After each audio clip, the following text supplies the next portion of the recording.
राष्ट्र सर्वप्रथम राष्ट्र सर्वप्रथम राष्ट्र सर्वप्रथम राष्ट्र सर्वप्रथम। प्रधानमंत्री नरेंद्र मोदी ने आज वीडियो कॉन्फ्रेंसिंग के माध्यम से विकसित भारत 2047 युवाओं की आवाज कार्यक्रम को लॉन्च किया।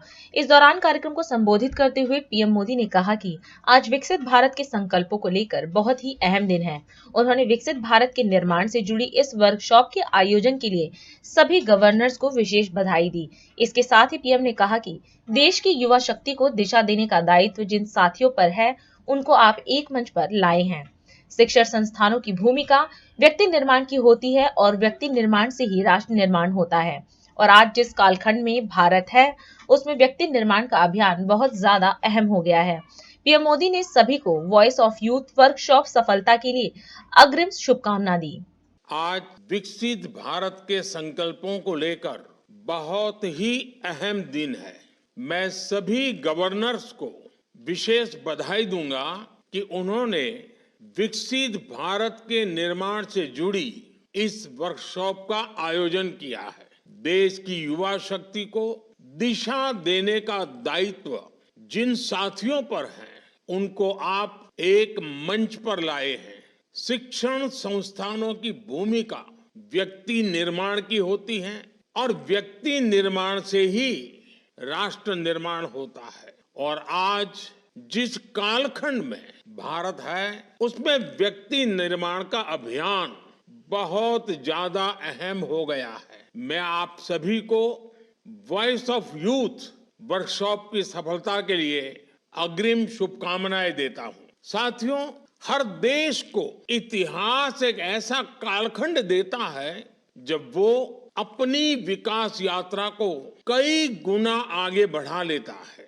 ये भारत के इतिहास का वो कालखंड है जब देश एक क्वांटम जंप लगाने जा रहा है। हमारे इर्द गिर्द ही ऐसे अनेक देशों के उदाहरण हैं जिन्होंने एक तय समय में ऐसा ही क्वांटम जंप लेकर खुद को विकसित बना लिया। इसलिए ही मैं कहता हूं, भारत के लिए भी यही समय है, सही समय है।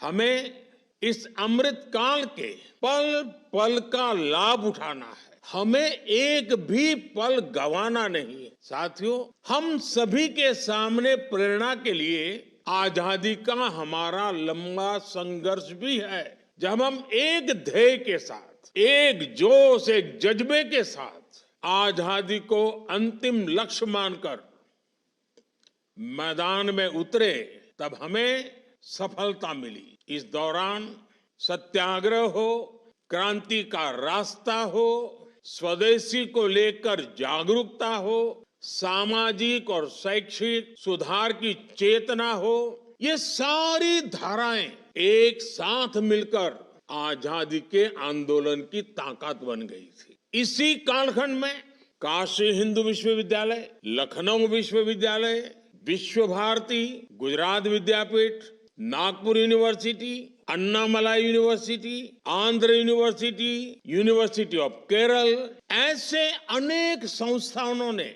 देश की चेतना को सशक्त किया। यही वो कालखंड था जब हर धारा में युवाओं के भीतर आजादी को लेकर नई चेतना का संचार हुआ। आजादी के लिए समर्पित एक पूरी युवा पीढ़ी खड़ी हो गई। एक ऐसा विचार देश में बन गया कि जो भी करना है वो आजादी के लिए करना है और अभी करना है। साथियों, हमें प्रगति के जिस रोड मैप पर चलना है, वो सिर्फ सरकार तय नहीं करेगी, उसे देश तय करेगा। देश के हर नागरिक का इनपुट उसमें होगा, सक्रिय भागीदारी इसमें होगी।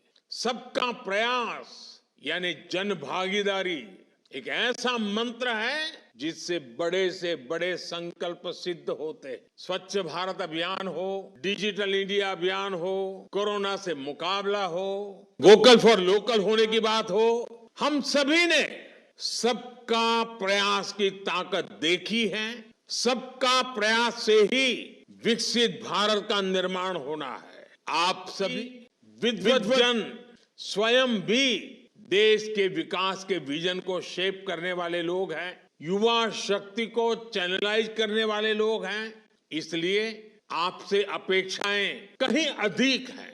ये देश का भविष्य लिखने का एक महाअभियान है। आपका हर सुझाव विकसित भारत की इमारत की भव्यता को और निखारेगा। एक बार फिर आप सभी को आज के इस वर्कशॉप की तो शुभकामनाएं देता हूं, लेकिन आज से जो आंदोलन शुभारंभ हो रहा है और मेरा पक्का विश्वास है कि 2047 तक हम विकसित भारत बना सकते हैं, मिलकर के बना सकते हैं। आज यात्रा का आरंभ हो रहा है। नेतृत्व शिक्षाविदों के हाथ में है, नेतृत्व विद्यार्थियों के हाथ में है, नेतृत्व शिक्षण जगत की इंस्टीट्यूशंस के हाथ में है, और ये अपने आप में देश बनाने वाली और स्वयं को भी बनाने वाली पीढ़ी का कालखंड है। उन सब के लिए मेरी बहुत बहुत शुभकामनाएं हैं। राष्ट्र सर्वप्रथम, राष्ट्र सर्वप्रथम, राष्ट्र सर्वप्रथम, राष्ट्र सर्वप्रथम।